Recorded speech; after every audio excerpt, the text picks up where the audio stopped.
Jack Carter, Turn and Burn Motors here in what part of Georgia are we in? We are in Rockdale County, Conyers, Georgia, 30 minutes east of Atlanta. Okay. Beautiful little regional airport. Yeah, we got a nice spot. great. Yeah. That was my first time there. Oh, all right. Yeah. It was my first time there, too. Good, right? But 6,000-foot runway, nice and easy. Chambray, how was the landing? Smooth. That's the first lie he's told it. No, it actually was really smooth. It was a good one. I was proud of it. Is it true that there's the Air Force pilots, and then there's the Marine pilots, and the landing is different? Is that a thing? I hear that on commercial flights. I don't know. That's a thing. I don't know. I think every landing's a little different. So Yeah. That's like the most. That's like the culmination of the whole flight is if you can land it well, then you dust that off. You're like, oh, that was a great flight, right? But if it's a rough landing, it could have been a great flight, and then it was a rough landing. You're like, I suck. I'm scared to death to fly, man. I'd rather pedal a bicycle. We'll take you up. So, Jack, tell us a little bit about your dealership, if you don't mind. You and I just kind of became fast friends on a phone call like 2 weeks ago, right? So it's not like I've known you forever, but yeah. So I got my license in 2012. I got in the car business. I'm 44 years old. I got in the car business probably around 20, 21. Not the year, but my age. And I was a buyer for a gentleman that taught me a lot, that really knew the mechanical side. And that's how I got into the business. I bought a tow truck. I went out and bought cars for him, delivered them to his dealerships, and he paid me a commission percentage based on what they sold for. Yep. And then I, wonderful man, had a great relationship with him, and realized that I could do that on my own. Yeah. And so I really focus on the buying side of the car business, and I think if you buy it right, a lot of things take care of themselves down the path. So, And where do you do most of your buying? I'm an auction buyer.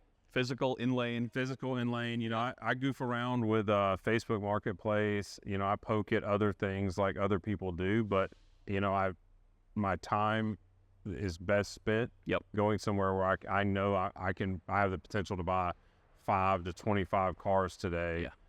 Let me go do my job, take my scanner, take my jump box, take advantage of the preview that the auction openly provides for me. Yeah. Go do my homework, and I know that I can be and have a productive day going to an auction. Makes a ton of sense. That's just it. Yeah. Lay hands on Yeah. it. Yep. You mentioned earlier about new car stores, and I just can't get my foot in the door. Yeah. So I don't know if they, some of them think that your money's not good, or you're going to be trying to pay the used car manager or whatever that is. But it's all that, and a lot of them have been just led to believe that they'll do better putting it in a true marketplace, which generally I think I support that. Yeah. But there's the beautiful thing about the car business, and especially wholesale and used cars, it's diverse. There's not one way to make money. There's a million different angles you can have. And wouldn't you like to just be a student of that? And like we were talking earlier about how many, if 500 cars run through the lane, I would love to see a report that showed how many of those profited. Yeah. I mean, because everything has the potential to, and it's just about understanding what it is, buying it right, and not overpaying. There's a magic to the lane, and I just really enjoy it. Yeah. And I love the potential that is everywhere all the time. Yeah. Like I know I'm a younger guy, but I'm 38, so I'm not young, but I'm an old school wholesale buyer, right? I mean, I had a retail dealership, but I've been going to car auctions, physical car auctions, since I was 15, 16 years old. And I just think there's such magic in that whole experience, and it's all the nuance. It's not just cars crossing the block, and you and I were talking about this earlier. It's, do you have relationships with the seller? Do you have a good relationship with the actual auctioneer who might brush you off a bad car or drop the hammer to you on a good car because he's helping you out? Like, that's fascinating. And I think a lot of times just the online world doesn't quite capture that. There's such an unrealized advantage to being in person and there. And, I can't tell you. Every car I buy, I make contact with the auctioneer, and I say thank you. And just mouth it. Yeah. Every time. Yeah. Shake their hand, text them. The general managers at the auctions, you don't complain. Just, same as you don't go in there and boast about when you won. You don't fuss when you made a mistake. Right. You shut up. You shut up. You own your mistake. Yeah, you shut up on both sides. Yeah. But the relationships and, the people buying online, when a car reaches its threshold on the money, Yep. You get the vibe and you can see it in the auctioneer's face, and that a couple of the floor bidders have hit it and a couple of the online buyers have hit it. Yeah. And man, they'll drop the hammer for me. Yeah. And I'll see on the screen, boop, Something came after. Ricky's cars hit it again, and the auctioneer's like, I told you guys, you got to jump in here. Yeah. But that's a car or two every sale. Yeah. And I'm convinced it's because they're looking over the block and they're seeing the crowd and they look who bids and they know that I was high. They're like, And sometimes it's the seller, and I call this making an investment in their buyer base. If that seller knows you're there every week bidding on a lot of his cars, I mean, you're not winning every car, so you're help driving the market. oh man, And unilaterally. That's something that's not discussed either. And I'll mention that sometimes. It's like, I might have only bought 18 cars, but I bid on 30. Right. And So how many other cars got how sold many, because how many you of were the there? cars was I the second highest bidder on? Right. A lot. Yeah, you're the market maker. You're the market maker. Yep. And they know that. Right. And I don't Ones do. I don't think they measure it. It's impossible to measure. It's impossible to measure, but they do know it. And it's a winning strategy to be in the lane, and I see the advantages over the online buyers every minute. Well, I've always felt that way. So I know I'm sitting here like ragging on online, and here I am with Dealer Club, which is so we're gonna have to shift gears and talk about why online is so great. Right? But you've honed it into a thing where you're going to allow the sellers to build the reputation, and that's something that has been missing. Yeah, and the in auction communication is critical too. But just to back up, every car I ever bought for my dealership, which was literally thousands of cars, which I know sounds like a big number, but everybody we're talking to's bought Thousands of cars is a big number. It's for real. It's a lot of cars. Yeah, we were retailing like over 500 cars a year. I never was comfortable.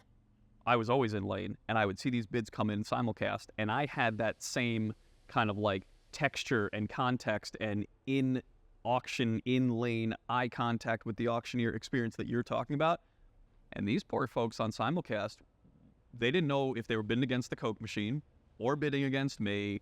And I was just like, I'll never do that. Like, I'll never be at a disadvantage trying to buy cars. And, the world. How many times do you remember seeing, an auctioneer start here and give it a second, and they work the mic and they work the clock, and they've got an internal idea about what's going to happen and when, and then that online buyer hit that car high. Yeah. And nobody else bid. Yeah. And it's like, man, I'm looking at the screen thinking, Bubba, you just really harmed yourself, you know, and it's what you're talking about. Yeah.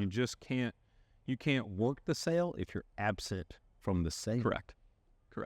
And then, so that's simulcast, that's that kind of blended experience, which I've never personally been a fan of. I know a lot of people do it, but for me, it felt like, boy, I'm going in, blind, right? As to a lot of what matters in me making informed decisions. And then look at the onlines. The purely online has a lot of unique advantages, though, too. And simulcast online buyer, online auction. Online auction. So, for the sellers, they're able to reach a bigger, broader audience, and obviously simulcast helps bridge that gap too for a physical sale. But I remember in the previous company that I was at, it was nothing for us to sell cars regular day, 800 miles away, 1,000 miles away, 2,000 miles away. I think and we expanded the region, right? When you're going to an auction, you're going to an auction within 100 miles. I mean, beyond that, 150 miles, you just maybe that's a lot of travel, right? Especially if you're hitting a couple sales a week. But regularly, I mean, probably the average was a 400-mile range, which from a transport perspective, it's a couple $100, no big deal. but it allowed the seller to push to a broader audience, which helps achieve better, better market pricing, more regulated, less holes in your market, kind of benchmarked pricing achievement. And then for the buyers too, I remember a big reason why I started the other one was every Wednesday where I was in upstate New York, I could go east and I could go to a wonderful sale in Connecticut.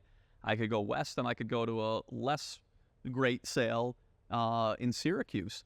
But they both had cars and I wanted to be at both places, and it's impossible to be at both places at once. But if I drew a circle around where I was, what are they both, 150 miles away? Like, I should be able to source cars from both places. And having to go to a physical auction, like, it kind of made no sense to me. It was, and again, I love physical auctions, don't get me wrong, but it was this thing of like, what is so special about that parking lot? These cars, I used to drive on the highway and I would pass the tractor trailers loaded with wholesale cars that were trade-ins from, the big Toyota dealerships, Honda dealerships. And it's like, I'm driving that way. You got a 9-car hauler driving that way just so we can unload the cars, be in a big parking lot, and now we're allowed to transact on them one day a week. It just felt foolish, Yeah. And I think that's where the onlines have become over the past decade really disruptive, because it really just brought those cars to market where they are immediately. Man, did it. Yeah. And there's some great online buyers. I've got some buddies that, they buy online and it's like, man, you're really good at this. Yeah. And you got to be dialed in. But just like you made, I'm connecting a couple dots here that I think are really critical. You made a really good point, and we were talking about this, about how dialed you are in the lane. You understand all the subjective, tangential type stuff that like helps close a deal, right? Your rapport with the auctioneers materially matters to you getting a deal done. It's a big deal. These guys that know, and I don't mean know how to play, I'm going to say play the game, and that's going to sound like malicious. I don't really mean that. I mean, they know the rules of engagement inside and out for these online auctions. They know the arbitrations rules inside and out. They know what the different lights mean. They know how these cars are disclosed. They know like which inspectors they can trust and which inspectors maybe they don't feel comfortable with. That they've done all the hard work that you have to understand all that context. And that's what's really required. There's like, in wholesale, there's no easy button. I think that's a fallacy for sellers or buyers. I see a lot of sellers that are just like, oh yeah, take all my wholesale stuff, just make it go away. I'll put it on 3 platforms at the same time. Whichever platform gets the most for it, we'll sell it there. And then they're sloppy with their titles because they don't even know which platform they sold it on. Meanwhile, they got buyers that are like enraged because they can't do anything with this 4,000-pound paperweight because somebody somewhere forgot about the title. Or they just never even, they either know something about the car, they know the transmission's bad and they failed to communicate that to the inspector, or they just don't even know that the car has a bad transmission. And I got my silly little tagline, but it's like, just drive the car to Dunkin' Donuts and back, and that's the same advice I gave you. It's like, you did give me that advice. Tell me if it runs and shifts. Like, absolutely. Is that too much of a lift? Man, and everything that I buy, prior to signing up with Dealer Club, I've been hand selling cars to dealers, right? And you've got to get in your cars whether you believed it was good or not, and you've got to go around the block. I've got a little track around here. It's probably a 5-mile run, 6-mile run. I hit the interstate. Yep. I get up a little too fast, right? Brake a little too hard. Really pay close attention to shift points. How long does it take the air conditioner to get cold? All the windows go up and down, sunroof works. Yep. Just mash all the buttons. But you have to take that drive to call the car correctly. Yeah. And it's something that we said a minute ago. It's make or break. I mean, if I call you a car and I tell you, this thing needs a front wheel bearing, probably down an ounce or two of refrigerant, took it a second to get cold. When you get into the weeds about those details and you can accurately call that kind of stuff, yeah, it gives the buyer confidence to know that you looked at it. Well, you're building trust. You're building trust. And, when you point out little dings or you say, that scuff will come off, that one won't. Yep. This radio button's sticky. It's got aftermarket mats on top of factory mats, the spares in place, all that stuff matters. The steering wheel's just a little crooked. It's the story of the car. It's the story of the car. And when when there's no surprises, when you eliminate the surprises and the dealer gets what they thought they were getting, everything lines up and they want to know when the next one's coming. Absolutely. When's the next one? You got another one? You got another one? So the cars are not special, right? It's the ability to accurately describe the car. Not be greedy on the money side and do it again. But just I think just the buyer getting what they thought they were going to get when it comes off the truck. Well, he said that's what it was. Cool. Let's buy another one. And I know that's everything. Yeah, you want buyers to consistently show up feeling like a state of confidence. Right. They don't want to, if they're showing up feeling like they might get screwed, it materially withholds their bids, right? And so there's this big talk in the industry about commoditizing used car pricing. And to me, I think that's going down the wrong path personally, because I think the exact same used car, in two different auction lanes represented by two different sellers, one with a good reputation, one with a bad reputation, it's worth different dollar amounts. Oh man, it's drastic. Yeah. It's and it should be. It's the wildly same car, like literally the same VIN. How can that be? But it's because the buyers as an audience. Confidence in knowing what you're getting. Yeah. Let me ask you a question about Dealer Club and that. Let's say that I sell a car and I miss something. Yeah. Right. Don't want to miss anything. Things happen. Yep. And am I able to deal directly with that buyer and say, Mr. Buyer, look, I'm so sorry. This was a mistake, or unaware of that, or maybe that problem developed after transport or in transport. Can I send you a check? Or is that something that's all that's possible, right? It doesn't necessarily have to go through the auction platform for that to happen? Well, so we like it to happen on the platform. Okay. So basically what happens is the buyer, so if you look at our condition report page, it has a comments section at the bottom. And in that comments section, you'll see sometimes a potential buyer or the bidder, they ask a question, hey, could I get some undercarriage pictures of this thing in real time while the auction's posted? And you as the seller get notified and you go, oh, this guy wants some undercarriage pictures. Let me dip under that Tundra and take a couple pictures and upload them real quick. Takes seconds. But so there's interactive ability to help breed, human connection, because we believe that that's really important. Yes, It takes time. Yes, it also materially moves the price of the vehicle. So we're big fans of that. If the buyer's got an issue, they open a condition dispute. Now this is only for the buyers. This is after the auction ends. They go down to that comment section. There's a button, open a condition dispute. You'll get notified, and the buyer says, hey, the 4-wheel drive doesn't work. Make this up, but doesn't work on this Tundra. Is all of this something? Is all these interactions, are they viewable by everyone? Yes, because that's how it should be, right? Like if And I've got a problem with a car on Facebook, and say I sold somebody a car, and they'll make a comment on a post 4 months down the road, right? I want to have that open discussion in public with, well, what happened? Right. Well, bring it. Let me help you. So I would like for all that to be It's all there. And you can go and look at other ones, and you can see how other people handled these situations. Yeah. What's been fascinating, no surprise to me, but it's just nice when these things work out like you want them to.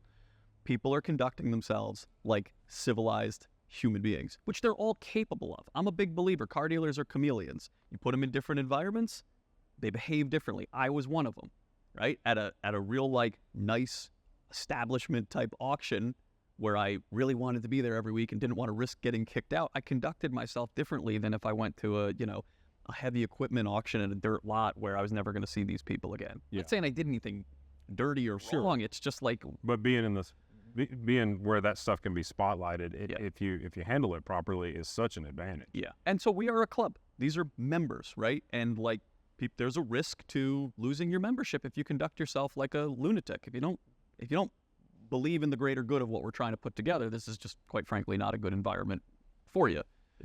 Making it exclusive to people that play by the rules and have ethics and do right. Yep. That's a big deal to create that environment. And, Yeah. and other people will see that and know that that's the environment that they're operating in, and it just brings value. Yeah, and it's going to slow our growth, right? It's going to slow our growth rate, and I know that. but I'm okay with that because at the end of it, I want to be able to look back after, a little bit of time and be like, wow, we've really cultivated culture, right? We've really cultivated a great user base who they're all marching in the same direction. They all want the same thing. They want that quality marketplace where they feel safe, they feel good.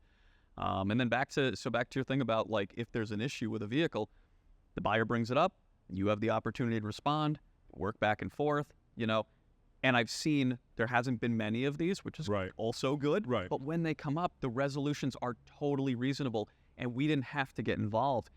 And I love that because I don't want to staff up a big arbitration department. But nobody wants to talk to an arbitration department anyways. You don't want Let me talk a monkey right in the to middle. selling dealer. As long as they're going to conduct themselves like humans, which again, on our platform they are, which is really great because your reputation is on the line. You're accountable. Yes. Accountability. Yes. Yeah. It's super exciting, man. I think the opportunity to build something there is tremendous. No, I appreciate that. Yeah, we think so too. Otherwise, we wouldn't be doing this again. But here we are. But it's been fun, and the need I think is now more than ever. Just looking at how the industry continues to morph, and people are looking for more opportunities. And I think it's always been hard for a new dealer to carve out a reputation and repeatable business in wholesale. I think that unless you really had a big operation or your dad was doing it or your grandfather was doing it and you can kind of ride their coattails and continue to run lane 6, 80 cars every week, like if you're starting from scratch, that's a tough road to hoe. And we want to be the platform where new guys, that maybe they do a lot of retail, but they want to try some wholesale. They know there's opportunity there. They know they could be good at it. We want to be that platform where they can just kind of start and they can build a buyer base and build a reputation. Maybe I could be that guy. I think you already are. I think you're moving in that direction. I just, you're at the sale and you're there for your own inventory or your own dealership. And it's as I make this joke with some friends and some dealers and the people I talk to about it. It's like going to this grocery store and, maybe you ask your wife, is there anything I can pick you up while I'm there? I'm already going. Yeah. I'm already there trying to buy cars. Maybe there's some cars that don't fit my particular business model or my program, but I still recognize as, wow, that car's in really good shape mechanically. I don't buy that year model often from my store, or I don't buy that make, or that's not my particular style of car. But if there's a, what we should be looking for always as a buyer is a margin. Yeah. And if you're a seasoned people buyer, say things like, what kind of cars are you looking for? Yeah. The ones that make the money. It doesn't matter what it is. Yep. Year, make, model, color, mileage, condition. Is there a margin to be had? And I feel like if I'm already at the store shopping, why don't I reach on at the shelf and grab one more item that I think is okay? This is something that I can represent honestly. That will be a good piece for maybe somebody in Illinois or Texas or the Carolinas, or as you alluded to, rust-free something. This is just run-of-the-mill, but not rusty. Let's send it to New Jersey. Yeah. And if those guys can have eyes on the ground via me, right, or somebody like me, they skip. They know they can buy without dealing with an arbitration. They know they can buy without dealing with a post-sale cost. Yeah. I mean, you take away the headache of arbitration and the headache of post-sale. Yeah. And you're at the same money, and you got actual eyes and ears that somebody you can trust, really care about what they're sending you. Yeah. That's your wedge into this. Yeah. Yeah. And seasoned car buyers are hard to find. They're out there, but usually, like yourself, you're working for yourself. I have seen there's a small proliferation of really seasoned buyers out there now that are advertising their services for a few $100 a car to go lay eyes on these cars. And get them bought. And it's amazing that there's the market always corrects, and I think that's just a fascinating thing about marketplaces. But that these guys are being able to find an opportunity, and good for them. I mean, they're doing exactly what you talked about. But I think you're better off just buying the car and selling it for a real margin instead of chasing $200 a unit. But those opportunities exist, and I think people don't know who they can trust. So if we can start to cultivate that trust network and that trusted marketplace with trusted people in it, and they can see your face and they can see how you've conducted yourself in the past based on, hey, the previous buyers, are they happy or are they not happy buying from Jacko. They're really happy. They're not having issues. Man, they're just going to lean into that. Yeah, and I agree with you 100%. And there's some other things that come into play too that we haven't talked about. You know, it's like time to line matters. Added cost, you know, for somebody that's retailing, or whether you're retail, buy or pay. If you're taking the car from your dealership to a consumer, Yeah. you know, there's a lot of other factors that really come into play with added cost, time to line. How long is it going to be in your shop? Are there surprises, which that obviously goes along with the trust stuff. You want to eliminate all the surprises, but I think, you know, there's some buyers, like you said, that are super seasoned guys that I see week in and week out, Yeah. that take advantage of. Like for me, I'm a preview guy. I told you that.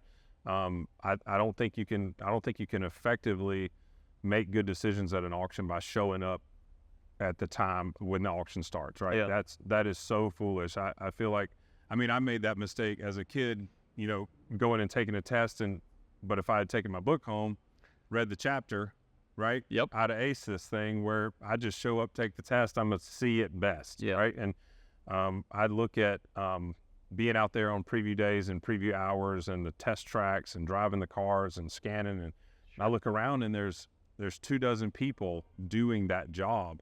And you show up in the lane the morning of, and there's 300 people in the building. And I think to myself, where were you guys yesterday? Where were you guys this morning? And how are you making these good decisions? You're not. Right. You know, you don't have the ability to. And what plays into that is, you know, I can call something more accurately. I can reduce the added cost to the car, which also reduces the time to line. Yep. Reduce surprises. I mean, you know, if you buy 5 good cars and the 6th car is a dud, that really hurts your profitability on the other 5. Yeah. You know, you can do I guess it's kind of like, it's kind of like hitting a great drive and a good layup and then 4-putting. It just ruins the hole, you know? So, I could just talk to you guys I know that's all day long about how much I love to go buy cars.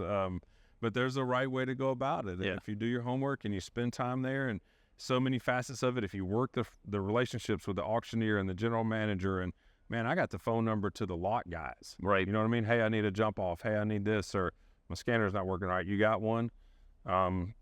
It's about relationships. And then you just take that same focus on those relationships and just pivot it over to the buyers. Yeah. Whether that be a retail buyer or whether that be another dealer. And I think the potential for success is pretty unlimited. I do too. I mean, you're adding value. You're de-risking it, and you're, you know, making yourself front and center to address issues, and that builds confidence. It builds I value. hope it lasts. You know, I don't know. We've talked about other issues with the auctions, you know, trying to do a better job at calling the cars. Yep. I hope it lasts. I don't know how long will there be a space where the buyers are doing what I'm doing. I think Maybe forever. infinity. I think forever. Man, they're doing some neat stuff though. They're analyzing fluids and scanning cars in ways that they've never done. I don't know, but as long as the risk factor is there, you'll need somebody similar to me. And there's lots of me's, but just to reduce risk for the dealers is such a big deal. Yeah. And I also think it's kind of a lifelong journey of people that fall into this. Like you said when you were young, like me too. And somebody that gets into this at 40, they'll just never have that. You know, I got 25 years of being in and around auctions on that person who is starting at 40. And just the depth of knowledge that I've got, depth of knowledge that you've got, doesn't mean I'm smarter, but in that little slice of the world, in that little domain, it's like I know what to look for, how to watch over my shoulder, you know, all the games that can be played. Yeah, remember all the mistakes. God, the mountain. Yeah. I mean, they've turned this camera around. There's mistakes all over this place that, you know, that are my mistakes, and I own them. And you learn from all of that, and you remember it. You know, it's just like getting thumped on the, you know. Yeah. I was a little kid. My dad would thump me on the forehead sometimes if I wasn't doing right. That's how I knew he loved me. But I remember all those thumps. Yeah. You know, and dealers do too. They remember the cars that hurt them the most. And Won't make that mistake twice. Yeah, I won't buy another one of them. Right. It's like, man, they made millions of them. You just have bought a bad one. Yeah. You know? Or it's I won't buy from that guy again. Or I won't buy. That place. I mean, how many times has an auction dropped the ball and you? Sure.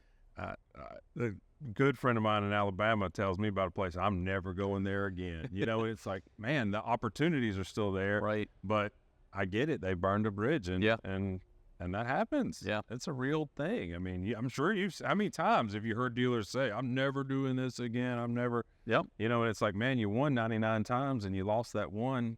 Yeah. I remember I bought, and this was like such right up my alley. So excited about this truck. It was an 05 F350, 6-liter crew Lariat, dually with a lift on like 37s. It was such a fat truck. Beautiful. I don't know what I paid, but maybe it was around like 22 grand or something. And Back then. Yeah, had over 100 on it. And because it was over 100, it ran automatically red light at that auction. And the truck sounded perfect. And I knew how to check a 6-liter out. Like I'd taken the cab off of enough of them, you know. And the seller stood up there and said, it runs great. I mean, like, but he also ran at red light because of the rules of the auction, right? I made it 5 miles down the road before the thing overheated, needed head gaskets, needed everything. I mean, I sunk like $7 grand into that. They truck. knew it. It's like The person that traded in knew it. everybody knew it. And I was the There's a new car store that I buy from that runs everything red light, you know, and they just kind of throw their hands up and they're like, listen. But this wasn't that. It'd be one thing if he wasn't present or, you know. Right. I've done that before. I've sent bad cars to auction, but I'm not going to go stand on the block. Absolutely not. He had no shame. And pretend like you know something. Right. You know? Yep. I mean, it's ancient history, you know, but never forget it. Here I am, like, it's right on the tip of my tongue. Let me tell you about this one, you know? You remember everything about that truck. Yep. I just, you know, and red light's another thing. I love red light because I think that's where the margins are. I get it. You know, that's how you beat the online guy. Yeah. Yeah. Is putting in the homework and imagine if you take these red light cars that you're buying at the sale and you turn them into green light cars by calling them correctly. I think you got yourself a nice little business there. Boom. Yeah. You know, that's where the margin is, and it's hard to compete against those late model, low miles, green light, silver certified, 7-day return, you know, the banner across the top. It's like, if I buy one of those, I'm like, man, I paid all the money for this. I know I did. That sticker. But the red light stuff's where it's at. And if you can take a good red light car and you're turning them into non-red light before you even buy them. You plug it in the scanner, determining that there's not a red light car. You're like, so not a red light. You're investing your own time and energy and de-risking it for yourself. You have to. Yeah. I mean, you don't have to, but you should. You should. Yep. Or you pass that along to somebody that buys it from you. You know, your hard work adds value. That's sweat equity. You know, that's 101. Yeah. It's really fun, man. I could talk to you about it for days. I appreciate you. I really enjoy it. Okay. You know, it's I hope I can get it going. We'll see. I mean, I think I've already got a section of it going pretty good for me. But you've sold I'm excited. I think, you know, as somebody that just started, let me speak for a dealer club for a second. When you guys got me signed up and downloaded the app, I was using the app, and 2 minutes after it finished downloading, did something right. Took pictures that were easy to take. Yeah. You know, got great help from one of your staff members. You know, upload these, and these, put it in the comments, write your description. I mean, I had that one day I listed 5 cars, wasn't nothing to it. Yeah. You know, and you and I have talked this morning about scaling that. But that's something that a $20 an hour kid can easily look. Sure. Take these 25 pictures, 20 pictures, whatever it is. Yep. Is there a limit on the number? No limit. So we require 20. So you can add video. You can just get as good as you want. Yeah. Yep. Right. Yep. That's probably diminishing returns at some point too. Yeah. You know, I saw one with like 80 something pictures, and I always see those dealers with that many pictures, and I'm like, damn, he's doing a little bit better than me. But at the same time, it's like, how many pictures of the seat can you take? Right. It's the same car. But you know, they also, again, back to eliminating risk, they show you everything. I mean, what could you say? But right. It was really easy to use, really easy to launch the auction, really easy to, you know, the notifications were easy. The gym is being able to build your reputation. I think so too. But that's what I'm excited about it. It's the X factor. The car is worth what the car is worth.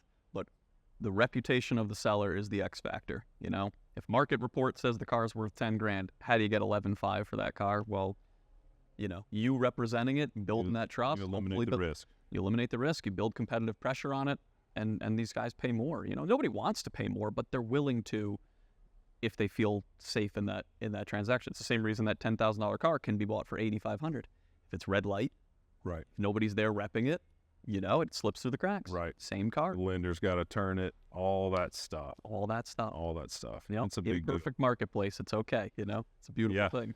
Creates Yeah. opportunity for all of us. It's super exciting, man. I look forward to trying to ramp it up and understanding how to fit this within my current business. And I feel like it's probably starting off in an infancy thing, and it could eclipse. I can see that I can see that. Well, Right. they sell same day. If you know, that's the beautiful thing about wholesale is it's instantaneous. You don't have to wait for a retail buyer. You Right. know, that's one of the special things that I've always found about it. It's instant liquidity as long as you got a good platform. I think your retail spot too. No matter what you're doing, I mean, if you're selling hot dogs or cars, I mean, it's going to plateau at some point. Sure. I think our stores, they max out, and I really hate building a ceiling on myself because I've got a mentality of, nothing should. Only thing to stop you is in the mirror. Yeah. We talk about certain times a year, and it's supposed to be slow this time of year. That really irritates me. Never It's subscribe to that. never slow. I don't Yep. believe in that. But I do think you accept the reality. Your stores are going to plateau at some point. Yeah. But your wholesale reach has got a lot more runway, I agree.